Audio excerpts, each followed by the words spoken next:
J'imagine que vous avez remarqué le geste inhabituel que j'ai fait après la proclamation de l'Évangile. Qu'est-ce que j'ai fait? Ceux qui sont attentifs. J'ai éteint le feu. Hein? Le feu qui était où? Sur le Cierge Pascal, exactement. Quand est-ce qu'on l'a allumé, le Cierge Pascal, pour la première fois, vous rappelez-vous? La veille pascale. À la veille pascale, exactement. Il y a 40 jours, hein, et un peu plus, parce que nous, on fête l'ascension du dimanche, mais c'est le jeudi qui en fait, en Vatican, on le célèbre le jeudi.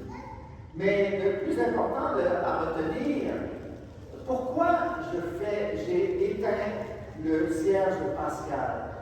J'ai soufflé sur le feu pour qu'il disparaisse.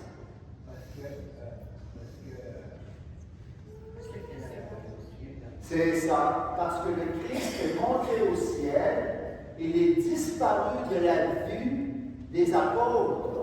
Hein? Jésus ressuscité jusqu'à l'ascension est apparu aux apôtres de manière que les apôtres le voyaient avec leurs yeux, l'entendaient avec leurs oreilles, pouvaient même toucher Jésus.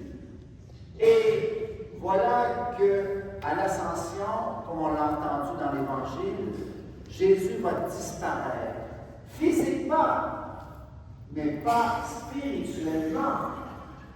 Jésus continue d'accompagner ses apôtres et l'Église, mais de manière différente, non plus en apparaissant visiblement, mais par son Esprit Saint, qu'il va nous donner, qu'il nous donne pour que nous soyons sûrs qu'il nous accompagne sur tous nos chemins. Et as-tu quelque chose à dire? Oui. Est-ce que le temps de Pâques est fini? Le temps de Pâques va se terminer à la Pentecôte, dimanche prochain. Liturgiquement, Pâques dure 50 jours.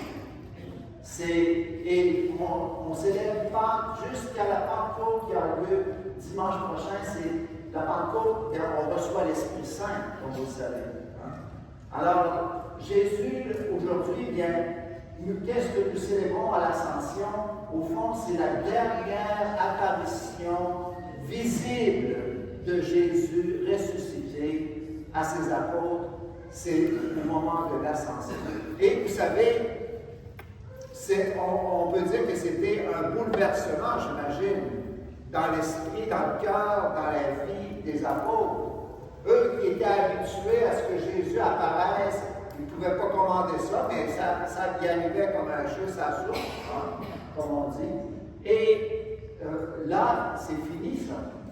À partir du moment où Jésus va monter au ciel, eh bien, là, ils vont devoir compter sur l'Esprit de Dieu, l'Esprit Saint, l'Esprit d'amour.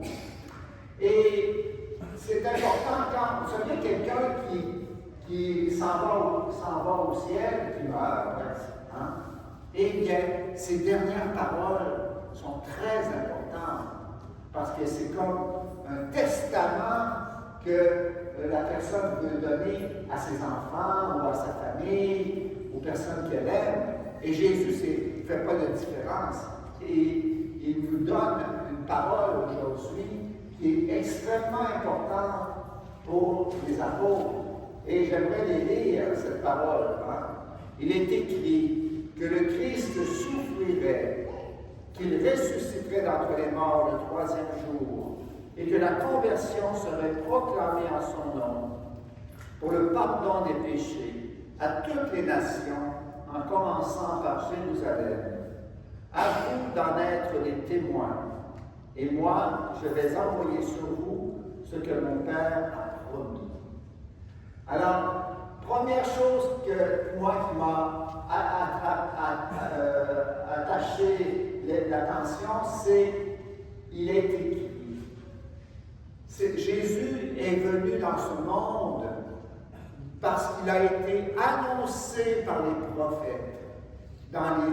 Il est écrit, c'est les Écritures, les Saintes Écritures. Et on avait promis, Dieu avait promis d'envoyer un Messie, c'est-à-dire un sauveur à l'humanité, pour l'humanité, afin de pardonner leurs péchés et les faire entrer dans la pleine union, amitié avec Dieu. Et c'est ce que Jésus est venu faire.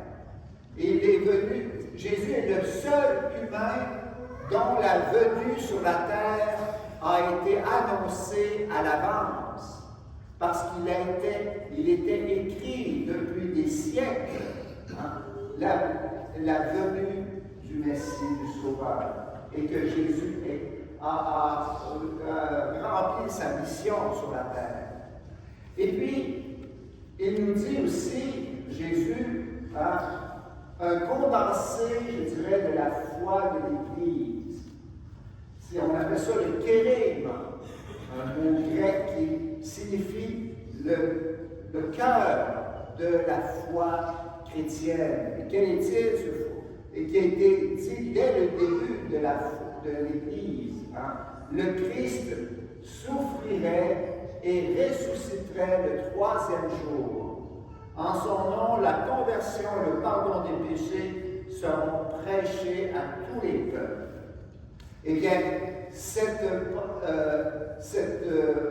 contenu de notre foi, eh bien, il est important de l'entendre de nouveau, parce que malheureusement, aujourd'hui, eh bien, il y a bien des gens qui ne croient plus au péché, à la conversion.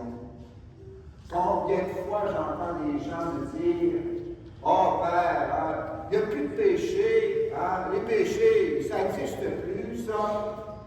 On n'en a plus de péché. » Et si on ne fait pas de péché, ça veut dire que Jésus est venu pour rien. Parce qu'il est venu pour pardonner nos péchés, pour nous purifier, pour nous sanctifier, nous sauver, exactement, Roger, dans la bonne parole. Et alors, bien, si on dit qu'il n'y a pas de péché, bien, il n'est pas venu pour nous autres, parce qu'il est venu pour les pécheurs. Alors, c'est très important de revenir aux sources de notre foi pour nous enraciner dans la vérité, pour que nous puissions, justement, le péché, ce n'est pas la fin du monde, parce qu'on a un sauveur qui nous en a guéri, qui nous en a sauvés. Et pour cela, bien, on a besoin de la conversion. Annoncer la conversion, c'est ça la mission de l'Église.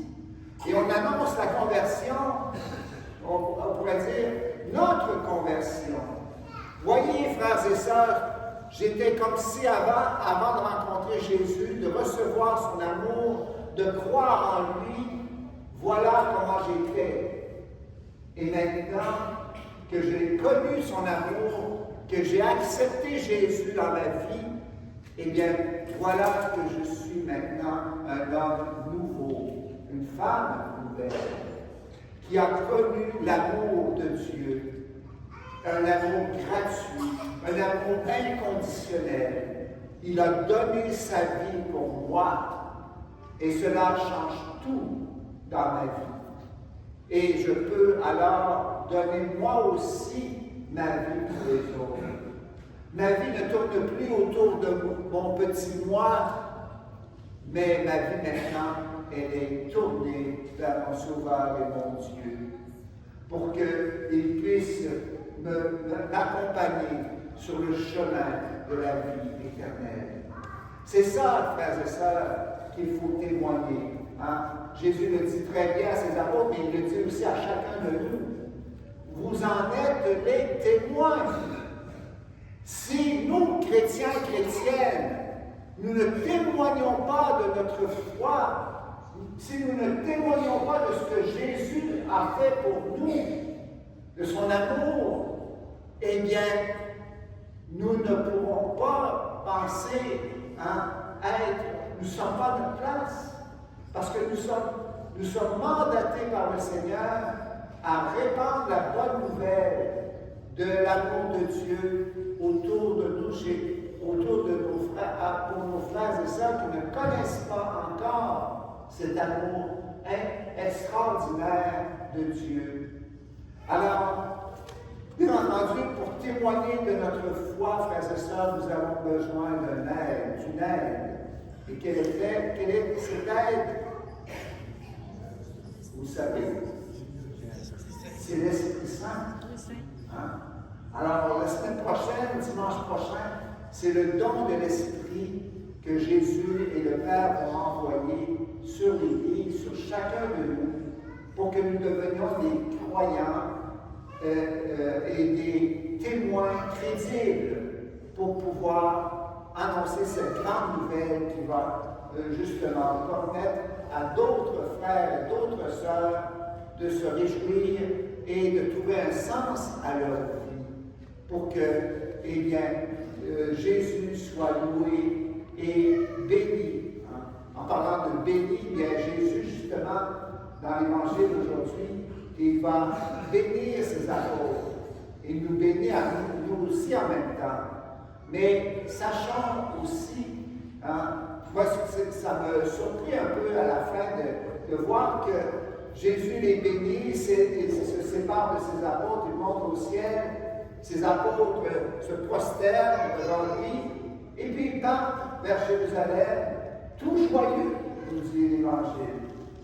Moi, j'avais été à leur place, j'aurais été très attristé, peiné, parce que Jésus est parti.